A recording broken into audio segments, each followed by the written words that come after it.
Hello friends, so this is the third part of our series Plant Biotechnology 2019 papers. So in this series we are going to discuss from question number 81 to question number 120. So let's get started. So question number 81 is the process of altering code in DNA where the message is reversed. तो अगर हम message को reverse कर देंगे तो उसको हम बोलते हैं इनवर्जन. तो option number third is correct. Question number 82 the chromosome complement 2n-1. अगर 2n-1 की कंडीशन होती है तो उसको हम बोलते हैं monosomy. Option number 1 is correct. Question number 83 which of the following organism is not use for the preparation of the biofertiliser. Biofertiliser के लिए हम यूज नहीं करते हैं सूडोमोनास को. तो option number second is correct. Question number 84 an example of the prokaryote. Prokaryote का example है blue green algae BGA. That is option number 1 is correct. Question number 85. How many microorganisms are generally present per gram of good quality biofertilizer? तो good quality biofertiliser में हमारे पास 10⁷ से 10⁹ तक होने चाहिए. तो option number 1 is correct. Question number 86. Which of the following is a dietary fibre product and is used as a nutraceutical to prevent the cancer. तो यहाँ पे हमारे पास होता है broccoli. Option number second is correct. और substance that release the hydroxyl ion और use up the hydrogen ion. तो उन्होंने आपसे पूछा है कि वो हाइड्रोक्सिल आयन को रिलीज करके हाइड्रोजन को यूज कर ले. अगर न्यूट्रल पूछा होता तो न्यूट्रल में क्या होता है कि वो दोनों ही चीज़ को रिलीज कर सकता है, दोनों ही चीज़ को एक्सेप्ट कर सकता है. लेकिन यहाँ पे उनसे आपसे पूछा गया है कि हाइड्रोक्सिल आयन को रिलीज करे और हाइड्रोजन को यूज करे. So option number second is correct, alkaline. Question number 88 the branch of agriculture that deal with the cultivation of the vegetable. So उसका ऑप्शन है first is correct. Question number 89 the certified seed are obtain from. Certified seed हम कहाँ से ले सकते हैं? Foundation seed are obtain from foundation seed. Question number 19 the exportable rice variety grown maximum in India. तो कौन सी बनाई जाती है? That is basmati rice. Option number 1 is correct. Question number 91 the main edible part in carrot is. Main edible part carrot में क्या होता है? वो होता है आपका रूट. तो option number 1 is correct. Question number 92 the recent aerobic cultivation method in rice originated from. तो वो कहाँ से ऑरिजिनेट हुआ है? Option number 1 is correct. Question number 93 the popular mango variety grown in Maharashtra which obtain GI tag. तो GI tag किसको मिला है? रत्नागिरी एल्फिंसो. तो option number 1 is correct. Question number 94 the major objective of green house cultivation is two. तो green house cultivation का objective क्या होता है? Cultivate off season crop. तो option number third is correct.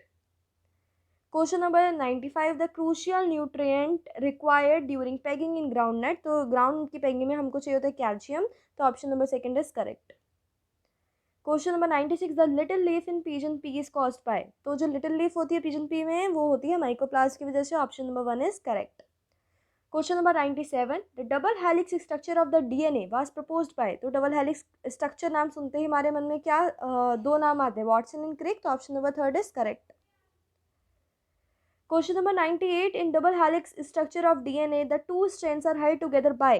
तो कौन से बॉन्ड होते हैं? वो बॉन्ड होते हैं आपके hydrogen bonds. Option number 4 is correct. Question number 99 sucrose is made up of. तो सुक्रोज आपका किन दो सब यूनिट से बना है? उसके मोनोमर यहाँ पे पूछे गए हैं. तो वो बनता है ग्लूकोज एंड फ्रक्टोज से. सो option number second is correct. Question number 100 identify the abundant polysaccharide present in the plant. तो प्लांट के अंदर जो आपका प्रेजेंट होता है वो होता है सेल्यूलोज. तो option number 3 is correct. Question number 101 which of the following is an example of sulphur containing amino acid. Sulphur containing amino acid is methionine. तो option number 4 is correct. The cofactor required for alcohol dehydrogenase. Alcohol dehydrogenase के लिए जो cofactor हमको चाहिए होता है that is zinc. तो option number 3 is correct. Question number 103 the inactive form of the enzyme is referred to as. अगर कोई एंजाइम इनएक्टिव फॉर्म में होगा तो उसको हम क्या बोलते हैं? जाइमोजन. तो option number second is correct. Question number 104 the formation of enzyme substrate complex at the active side was postulated by Michaelis Menten equation. So option number 1 is correct. Question number 105 which one of the following statement is true. तो कौन से statement true है? देखिए official answer की में आपका सिर्फ second option दे रखा है लेकिन मेरे अकॉर्डिंग 4 ऑप्शन करेक्ट होगा. एंजाइम क्योंकि प्रोटीन्स भी हो सकते हैं और राइबोसोम्स भी हो सकते हैं, क्योंकि राइबोजाइम जो होते हैं वो राइबोसोम्स ही होते हैं. So question number 106, the Nobel prize was awarded to F Sanger for elucidation of, तो उनको दिया गया था प्राइमरी स्ट्रक्चर ऑफ प्रोटीन, तो option number 1 is correct.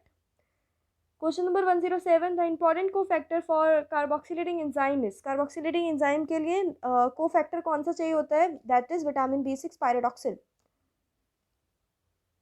Question number 108, the type of protein involve in the nucleosome formation, तो nucleosome formation के लिए हमें कौन से प्रोटीन चाहिए होते हैं, हमको हिस्टोन प्रोटीन चाहिए होते हैं. Question number 109, to which of the following sub cellular organelle are the ribosome normally attach to, जो राइबोसोम होते हैं वो किससे अटैच होते हैं, वो rough endoplasmic reticulum, so endoplasmic reticulum is the correct answer, so option number 3 is correct.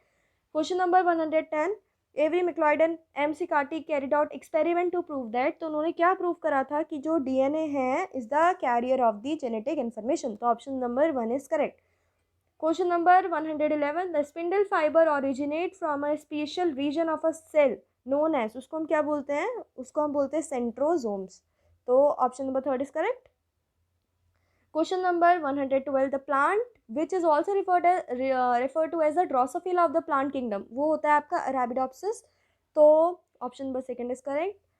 Question number 113, during which phase does the recombination between the homologous chromosome occur, तो वो होता है आपका प्रोफेज 1 में, तो option number 3 is correct.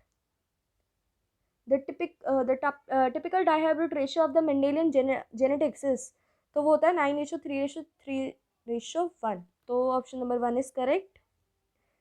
Question number 115, among the following the process that does not occur during the genetic material exchange in bacteria naturally, तो आपसे पूछा है जिसके अंदर जेनेटिक मटेरियल नहीं होता नेचुरली, तो वो होता है इलेक्ट्रोपोरेशन. इलेक्ट्रोपोरेशन आपका नेचुरल मेथड नहीं है, तो option number 4 is correct. Question number 116, the virus which infect bacteria, उसको हम क्या बोलते हैं, बैक्टीरियोफेज, तो ऑप्शन नंबर 1 इज करेक्ट.